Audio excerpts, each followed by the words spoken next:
Hello all, welcome to my channel Para Info World. तो आज हम लोग डिस्कस करेंगे वीकली करंट अफेयर्स जो अक्टूबर 2020 का पार्ट है। और स्टैटिक जीके भी जो कि काफ़ी इंपॉर्टेंट होता है वो भी हम डिस्कस करेंगे। हर एक क्वेश्चंस का रिलेवेंस जो भी रहता है वो तो काफ़ी इंपॉर्टेंट क्वेश्चंस हमने चुने हैं। तो आप बने रहिए, पूरा वीडियो अच्छी तरह से देखिए। अगर आपको समझो रिवाइज करना है तो वापस उसको रिवाइंड करके तो स्टडी कीजिए, तो आपको काफ़ी हेल्प करेगा। तो लेकिन पहले शुरू करने के पहले हम हमारी आपको रिक्वेस्ट है कि आप हमारे चैनल को प्लीज़ सब्सक्राइब कीजिए। और कभी कभी अच्छा रहा तो भी, अच्छा लगा तो भी हम भूल जाते हैं, तो प्लीज़ अभी से लाइक कर दीजिए। तो आप अच्छी तरह से मतलब कंसंट्रेट कर पाएंगे। तो चलिए पहला क्वेश्चन देखते हैं। कौन सी कंपनी अंतरिक्ष में दुनिया का पहला एस्टेरॉयड खनन रोबोट लॉन्च करेगी? तो क्वेश्चन क्या है? दुनिया का पहला एस्टेरॉयड खनन रोबोट जो है वो लॉन्च किया जाएगा अंतरिक्ष में। और कौन सी कंपनी करी? तो ओरिजिन स्पेस नाम की कंपनी है। बी करेक्ट आंसर है, ओरिजिन स्पेस। तो वो कंपनी एस्टेरॉयड खनन रोबोट लॉन्च करेगी। इस कंपनी के बारे में भी देखते हैं कहाँ की कंपनी है। तो ये रोबोट जो है नवंबर 2020 में भेजा जाएगा। ओरिजिन स्पेस जो है एक चीन की एक निजी कंपनी है, प्राइवेट कंपनी है। और रोबोट को एस्टेरॉयड खनन रोबोट का नाम दिया है, लेकिन वो खनन एक्चुअल खनन नहीं करने वाला है, उसका नाम इसे दिया है। और ये मिशन का मेन जो एम है वो एस्टेरॉयड जो खनन रोबोट की क्षमताओं को जानने के लिए ये मिशन किया गया है। तो उनकी कैपेबिलिटी जो है वो जानने के लिए ये मिशन है। तो नेक्स्ट है, दुनिया के सबसे लंबे हाईवे सुरंग अटल टनल की लंबाई कितनी है? तो अटल टनल की लंबाई जो है वो है 9.02 किलोमीटर। सी करेक्ट आंसर है। तो प्रधानमंत्री नरेंद्र मोदी ने 3 अक्टूबर 2020 को इसका उद्घाटन किया अटल टनल का। ये मनाली के पास है अटल टनल। और पहले इसका नाम रोहतांग टनल था। अभी जैसे देखिए एक ही इन्फॉर्मेशन से काफ़ी कुछ क्वेश्चन बन सकते हैं। ज़रूरी नहीं कि ऐसा ही क्वेश्चन आएगा। जैसे क्वेश्चन हो सकता है कि अटल टनल का पहला नाम क्या था? तो रोहतांग टनल था। वो कहाँ है? तो मनाली के पास है। और यह मनाली को लाहौल स्पीति घाटी से जोड़ता है। और इस जो टनल का शेप कैसा है? तो घोड़े की नाल के आकार का है। और ये किसने बनाया? तो बॉर्डर रोड ऑर्गेनाइजेशन BRO ने बनाया है। इसके निर्माण की अवधि कितनी है? तो 10 साल की अवधि है अटल टनल की। तो समुद्र तल से ऊंचाई इसकी कितनी है? तो 3060 मीटर है। और निर्माण में उपयोग की गई टेक्निक जो अगर क्वेश्चन है आया तो कटिंग एज टेक्नोलॉजी पे ये बनाया गया है।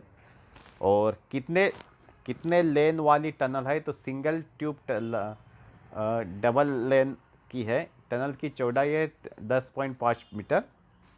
और ट्रैफिक क्षमता कितनी है? तो 3000 कारों और 1500 ट्रक प्रतिदिन इसमें जा सकते हैं। तो स्टील कितना लगा ये भी काफ़ी इंटरेस्टिंग है। 15,000 टन स्टील की लागत हुई है अटल टनल को।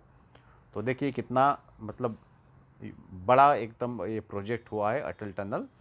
9,000 टन जो है वो सेल ने सप्लाई की, SAIL Steel Authority of India Limited. और बाकी की जो स्टील लगी है वो अलग कंपनी से दी गई है। तो ये हिमाचल प्रदेश में हुआ है। तो हिमाचल प्रदेश के मुख्यमंत्री है जयराम ठाकुर, राज्यपाल है बंडारू दत्तात्रेय और राजधानी है शिमला। नेक्स्ट क्वेश्चन, भारतीय फिल्म एंड टेलीविजन संस्थान सोसाइटी के अध्यक्ष और गवर्निंग काउंसिल के चेयरमैन किसे नियुक्त किया गया है? तो क्वेश्चन है FTII जो पुणे स्थित और संस्था है, भारतीय फिल्म एंड टेलीविजन संस्थान, उसके अध्यक्ष और गवर्निंग काउंसिल के चेयरमैन शेखर कपूर नियुक्त किए गए हैं। डी करेक्ट आंसर है शेखर कपूर। तो शेखर कपूर कौन है? तो आप जानते ही रहेंगे, फिल्म निर्माता है। और ये जो घोषणा की गई सूचना और प्रसारण मंत्रालय ने घोषणा की, उनका कार्यकाल 3 मार्च 2023 तक रहेगा। और वह टेलीविज़न धारावाहिक निर्माता BP सिंह का स्थान लेंगे। तो इसका मतलब FTTI सोसाइटी के अध्यक्ष और गवर्निंग काउंसिल के चेयरमैन कौन थे? तो BP सिंह थे, अभी शेखर कपूर हो गए। जी, अभी BP सिंह का कार्यकाल मार्च 2020 में ही समाप्त हो गया था। शेखर कपूर के काफ़ी फिल्में हैं, जैसे कि मासूम है, बैंडिट क्वीन है, एलिजाबेथ है, मिस्टर इंडिया है, जो काफ़ी जाने गई फिल्म से ये। तो अभी FTII है। तो FTII के निदेशक कौन है? तो भूपेंद्र कैंथोला है और स्थापना हुई थी 1960 में। नेक्स्ट है, देवयानी खोब्रागडे को कौन से देश की राजदूत नियुक्त किया है? तो कंबोडिया की जो कंबोडिया देश है उसके राजदूत बनाया गया है देवयानी खोब्रागडे को। बी करेक्ट आंसर है कंबोडिया। तो देवयानी खोब्रागडे कौन है? तो भारतीय विदेश सेवा की 1999 बैच की अधिकारी है और वर्तमान में दिल्ली स्थित मुख्यालय में संयुक्त सचिव है, जॉइंट सेक्रेटरी है। उन्होंने काफ़ी कुछ अलग अलग देश के सिटीज़ में काम किया है, जैसे कि बर्लिन है, इस्लामाबाद है, रोम, न्यूयॉर्क में भारतीय मिशनों में काम कर चुकी है। तो कंबोडिया की बात आई तो प्रधानमंत्री हुन सेन, राजधानी है नोम पेन और मुद्रा है Cambodian real. Next question, Priyanka Chopra की कौन सी बुक रिलीज होते ही अमेरिका की बेस्ट सेलर बन गई? तो अनफिनिश्ड नाम की बुक उनकी जो है वो बेस्ट सेलर बन गई है तुरंत, प्रियंका चोपड़ा की। ए करेक्ट आंसर है अनफिनिश्ड। तो उनकी मेमोयर बुक जो है, संस्मरण बुक, अमेरिका में 3 अक्टूबर 2020 को रिलीज़ हुई है। उन्होंने बताया 12 घंटे से भी कम समय में हमें यूएस में नंबर 1 बनाने के लिए शुक्रिया। यह बुक इंडिया में जनवरी 2021 में लॉन्च होगी। ओके, तो थॉट्स ऑफ दिस वीडियो जो कि काफ़ी हमको इंस्पायर करता है और मुझे भी इंस्पायर करता है। तो चलिए देखते हैं thoughts. In order to succeed we must first believe that we can. तो अगर हमको सक्सेस अगर मिलना है तो हमको खुद में विश्वास करना बहुत ज़रूरी है। अगर खुद में ही विश्वास नहीं है, हम कर नहीं सकते, ऐसा अगर हमने मन में ठान लिया तो हम सक्सेस मिलेगा ही नहीं। तो पहले तो हमारे कैपेबिलिटी में विश्वास कीजिए और पॉजिटिव एटीट्यूड से काम कीजिए तो आपको सक्सेस मिल सकता है। तो नेक्स्ट अभी है क्वेश्चन, कौन सी कंपनी आर्मी के लिए secure communication network project 7,796 crore का प्रोजेक्ट है ये बनाएगी? तो कौन सी कंपनी बनाएगी? इसका आंसर है ITI। डी करेक्ट आंसर है ITI। तो ऑप्टिकल फाइबर नेटवर्क लगभग 11,000 किलोमीटर लंबा है और प्रोजेक्ट की लागत है 7,796 करोड़ रुपए।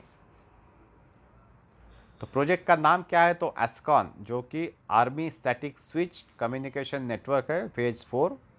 ITI के CMD जो राकेश मोहन अग्रवाल और रक्षा मंत्रालय के जॉइंट सेक्रेटरी के बीच कॉन्ट्रैक्ट साइन हुआ है। इसमें ऑप्टिकल फाइबर केबल का इस्तेमाल होगा जो कि काफ़ी सिक्योर्ड माना जाता है। ऑप्टिकल फाइबर को कम्युनिकेशन का सबसे सिक्योर्ड मोड माना जाता है और भारत ने अब तक ऑप्टिकल फाइबर केबल को बॉर्डर एरिया में कभी यूज़ नहीं किया है, ये पहली बार यूज़ करने वाला है और वो काफ़ी सिक्योर्ड है। अभी जो फिलहाल जो यूज़ की जाती है टेक्नोलॉजी उसका नाम है एसिंक्रोनस ट्रांसफ़र मोड टेक्नोलॉजी। और प्रोजेक्ट एस्कॉन फेज़ 4 लागू होगा कौन से रीजन में? तो north eastern and western region border area में ये प्रोजेक्ट एस्कॉन फेज़ 4 लागू होगा। अभी नेक्स्ट क्वेश्चन, किस राज्य सरकार ने पथश्री अभियान योजना शुरू की? तो पश्चिम बंगाल ने ये पथश्री अभियान योजना शुरू की है। डी करेक्ट आंसर है पथश्री अभियान। तो पश्चिम बंगाल में है तो राज्यपाल है जगदीप धनखड़, मुख्यमंत्री है ममता बनर्जी और राजधानी है कोलकाता। अभी ये पथश्री अभियान जो है किसके लिए? तो सड़कों की मरम्मत के लिए ये अभियान शुरू किया गया है। इसके तहत राज्य भर में 12,000 किलोमीटर तक की 7,000 से भी अधिक सड़कों की मिशन मोड में मरम्मत की जाएगी और इसके लिए राज्य सरकार ने 5,700 लगभग 5,700 करोड़ रुपया की भी बजट में मंजूरी दी है। अभी नेक्स्ट क्वेश्चन, हाल ही में भारतीय नौसेना ने बांग्लादेश की नौसेना के साथ कौन सा अभ्यास किया? तो उसका अभ्यास का नाम बताना है हमको, जो नाम है बोंगो सागर। बी करेक्ट आंसर है बोंगो सागर। 4 और 5 अक्टूबर को ये अभ्यास हुआ है, द्विपक्षीय नौसैनिक अभ्यास का ये सेकेंड एडिशन है, मतलब दूसरा संस्करण है और इसका आयोजन बंगाल की उत्तरी खाड़ी में किया गया है। अभी नौसेना की बात आई तो भारतीय नौसेना के स्टाफ जो है, जो प्रमुख कौन है? तो एडमिरल करमबीर सिंह है। Important information. अभी नेक्स्ट है, भारतीय स्टेट बैंक के मुख्य वित्तीय अधिकारी मतलब चीफ फाइनेंशियल ऑफिसर CFO के रूप में किसे नियुक्त किया गया है? तो उनका आंसर है चरणजीत अत्रा। सी करेक्ट आंसर है चरणजीत अत्रा अभी SBI के मुख्य वित्तीय अधिकारी हो गए हैं, चीफ फाइनेंशियल ऑफिसर। अभी चरणजीत अत्रा ने प्रशांत कुमार का स्थान लिया। प्रशांत कुमार को मार्च 2020 में यस बैंक के सीईओ के रूप में नियुक्त किया गया है। तब से सी वेंकट नागेश्वर इस पद पर अंतरिम सीएफओ के रूप में सेवा कर रहे थे। अत्र वैश्विक परामर्श फर्म जो है, ग्लोबल फर्म है एक, EY इंडिया, उसके पार्टनर थे। और साथ ही उन्होंने ICICI सिक्योरिटीज़ के सीएफओ के रूप में भी काम किया है। तो एसबीआई की बात आई तो एसबीआई के अध्यक्ष है रजनीश कुमार और मुख्यालय है मुंबई में, तो महाराष्ट्र में। नेक्स्ट क्वेश्चन, हाल ही में आयोजित किया गया आर्टिफिशियल इंटेलिजेंस शिखर सम्मेलन का नाम क्या है? तो उसका नाम है race 2020। A is the correct answer, race 2020, जो कि आर्टिफिशियल इंटेलिजेंस का समिट है, शिखर सम्मेलन है। तो ये जो है किसने आयोजित किया? तो इलेक्ट्रॉनिक्स एवं सूचना प्रौद्योगिकी मंत्रालय, जिसके मंत्री है रविशंकर प्रसाद, ये मंत्रालय ने आयोजित किया है समिट को 5 से 9 अक्टूबर के बीच। और एआई से संबंधित प्रश्न अभी हाल ही में यूपीएससी प्रीलिम्स में पूछा गया था, तो अभी एआई के रिलेटेड क्वेश्चन काफ़ी इंपॉर्टेंट माने जाएंगे सभी एग्ज़ाम के लिए। तो रेस क्या है? तो responsible AI for social empowerment. और तमिलनाडु जो है भारत का पहला राज्य बना है जिसने एआई, ब्लॉकचेन और साइबर सिक्योरिटी पर पॉलिसी बनाई है। तो अप्रैल 2020 में responsible AI for youth program launch किया गया है। तो आज के इस वीडियो के लिए इतना ही। काफ़ी मेहनत करके, काफ़ी हार्डवर्क करके हमने ये वीडियो बनाया है। तो प्लीज़ सपोर्ट कीजिए, हमको सब्सक्राइब कीजिए और अब बेल आइकन को प्रेस करना ना भूलिए, तो आपको नए वीडियोस मिलते रहेंगे।